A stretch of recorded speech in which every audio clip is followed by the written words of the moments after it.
Sir, 19 जून हा शिवसैनिकांच्या आणि खास करून सगळ्यांच्या तुमच्या पदाधिकाऱ्यांच्या आयुष्यातील एक वेगळा दिवस आहे. शिवसेनेचा वर्धापन दिन आहे. अनेक चढ उतार, उन्हाळे, पावसाळे, चांगले वाईट दिवस तुम्ही बघितलेले आहेत. या सगळ्या काळामध्ये काय बोलावं असं वाटतं? मला सगळ्या अगदी चलचित्रपटासारख्या समोर जात असतात आठवणी. शिवसेनेची निर्मिती वंदनीय हिंदू हृदय सम्राट शिवसेना प्रमुख श्रीमान बाळासाहेब ठाकरे यांनी 19 जून 1966 रोजी घडली.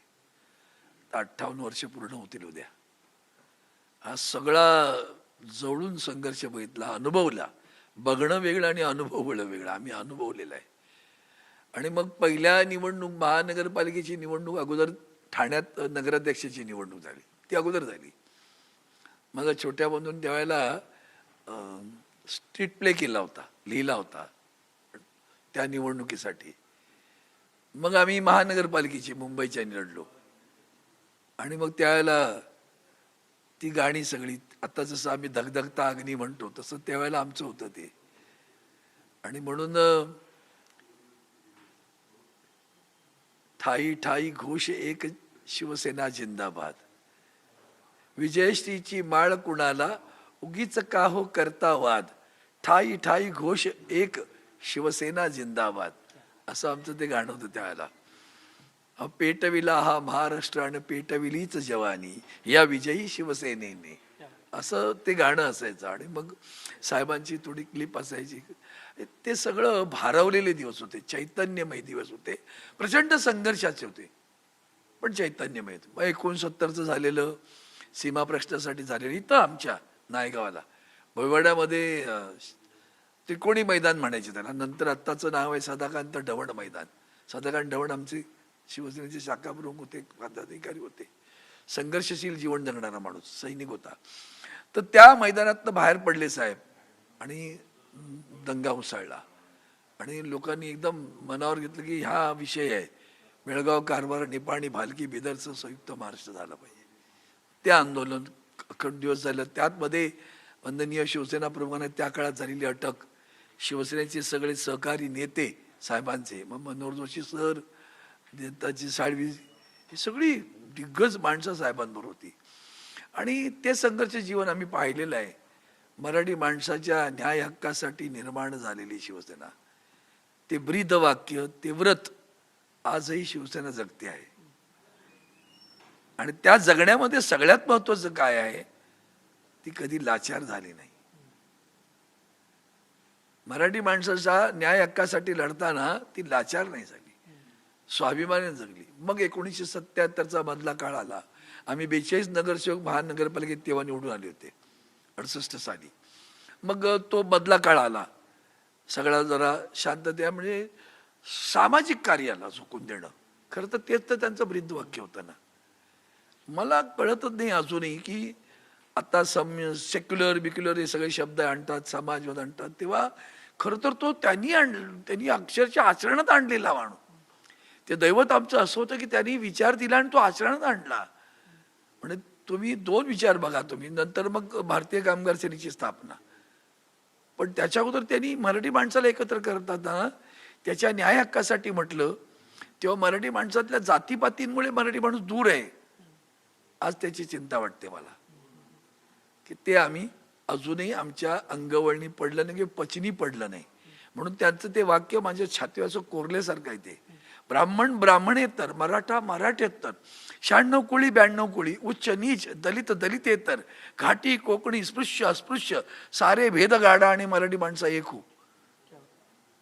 ही काय समता नाही, ही समता आहे, ही ममता आहे, बंधुत्व आहे, जे तुम्ही संविधानात सांगताय. ते बंधुत्वाचा विचार इतक्या वेगळ्या पद्धतीने साहेबांनी सांगितला होता.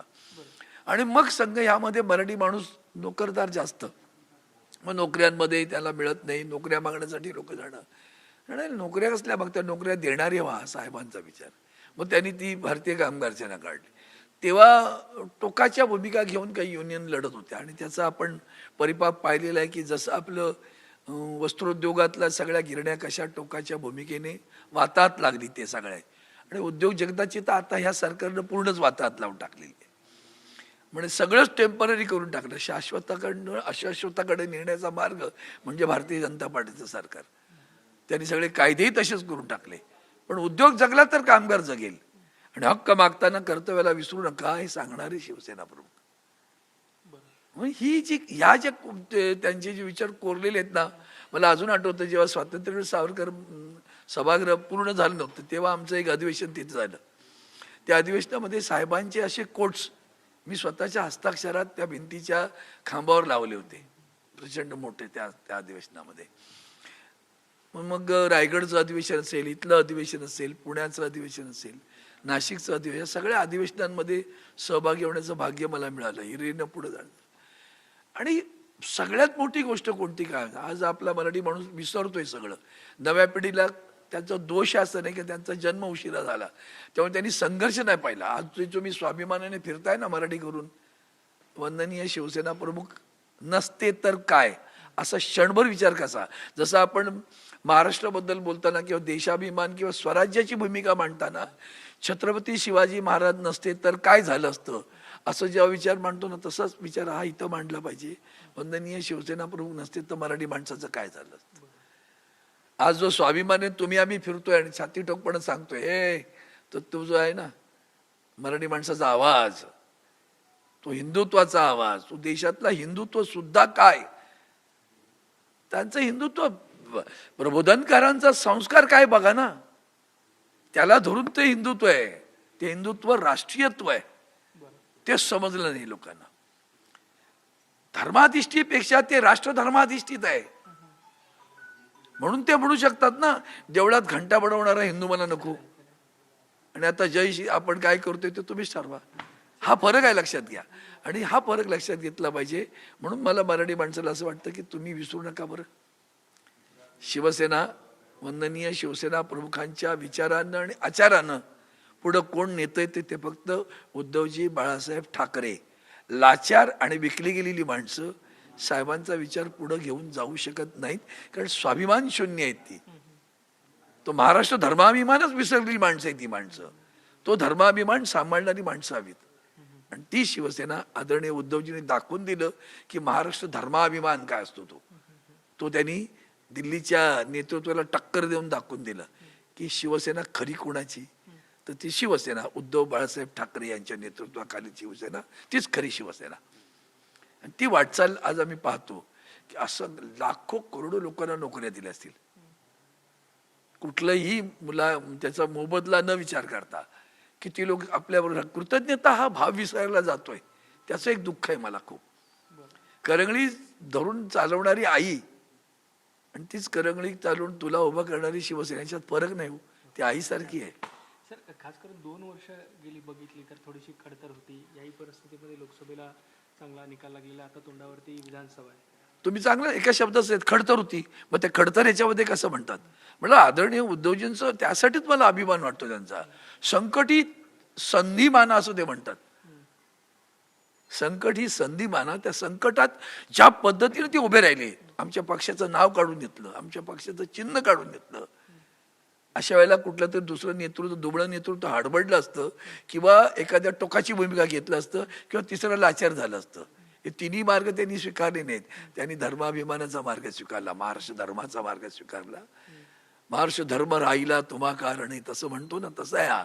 स्वाभिमानाचा धर्म स्वीकारला आणि तो आदरणीय वंदनीय शिवसेना प्रमुखांचा विचार घेऊन ते उभे राहिले ठाम. आणि ज्या खडतर काळामध्ये ते ज्या पद्धतीने उभे राहिले आणि ज्या पद्धतीनं स्वामीनिष्ठ निष्ठावंत शिवसैनिक सोबत राहिला, हे विसरता ना. इतिहासाचा मोठा हा लढा आहे. त्या लढ्यामध्ये संपली नकली असं बोलणारी संपली. त्यांना जनतेनं रोखलं आणि दाखवलं असली क्या है नकली क्या है, हे बी समजलो.